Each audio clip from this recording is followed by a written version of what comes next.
Hello mga ka-experiment. Magdi-DIY tayo ng car wash bendo dito. Kaya lang inabutan tayo ng ulan.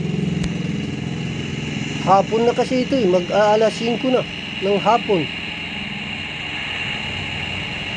Kaya baka siguro ipasa bukas na lang itutuloy ito. Kaya yun, kailangan natin kasi mag-DIY para makatipid tayo. Kasi kung kukuha ka pa ng mga mason dyan, napaka taas sila magsinil. Yan, dito ako nagmi-mix ng masa. Puno ng tubig na. Yan, dyan naman yung buhangin. Yan.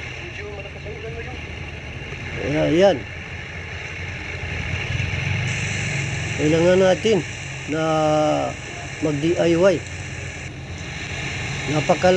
Napakamahal ng kuwang kasi ngayon. Labor cost. Yun. Puno ng tubig yung drum. Ito, kinabukasan na ito. Itutuloy na natin mga ka-experiment. Yan. Yan. Siguro tamang-tama na lang yan siguro na kataas na hollow block. Mga 5 layers mula sa flooring. Yan, tamang-tama na yun. Ayaw ko kasi ituloy hanggang taas yung hollow block.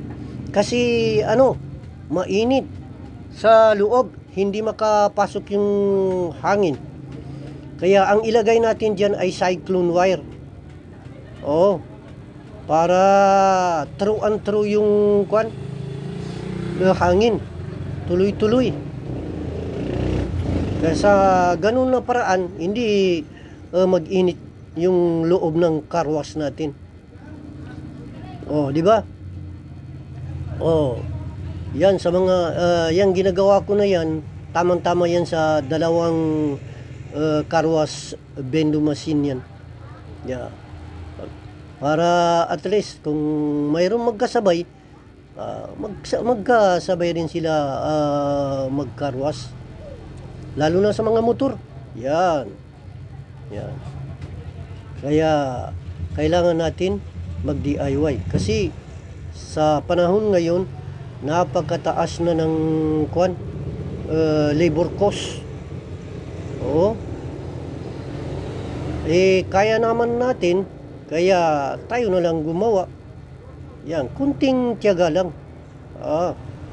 Sipagan lang natin. At saka ito, konti naman na trabaho ito. Kaya alanganin na kukuha pa tayo ng mga mason. Tayo na lang gumagawa. Makakatipid pa tayo. Maka-exercise pa tayo. Yan.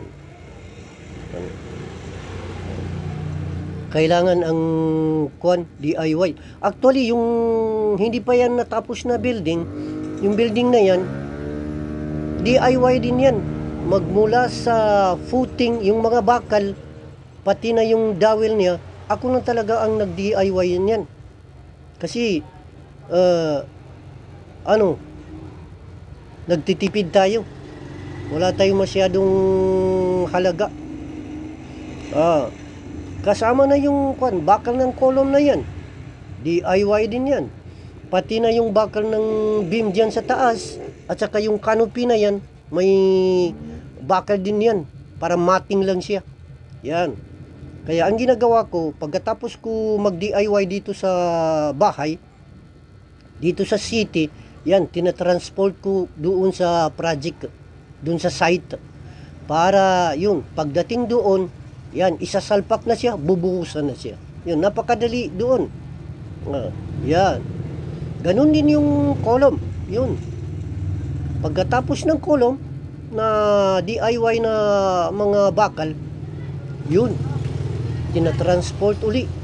Actually, yung pinagkargahan ko niyan, napakaliit na sasakyan, multi-cab lang. Pero kayang-kaya naman kasi Hindi naman masyado gaano kalaki yung mga bakal niyan. Tamang-tama lang. Kaya, yun. Multicab lang ang kasama ko diyan. Pati na yung mga simento ko minsan, yan. Kinakargahan ko rin sa multicab. Yung mga scaffolding, mga yero, kisame, yun. Kailangan talaga ang mag-DIY. Actually, yung dito sa kinatatayuan ng kamera natin, pero tapos na itong building na yan. DIY din siya. Ayun, tapos na daw. Ayan. Kaya, mga ka-DIY, hanggang dito na lang. Paki-like ang share na lang. Okay, mga ka-DIY.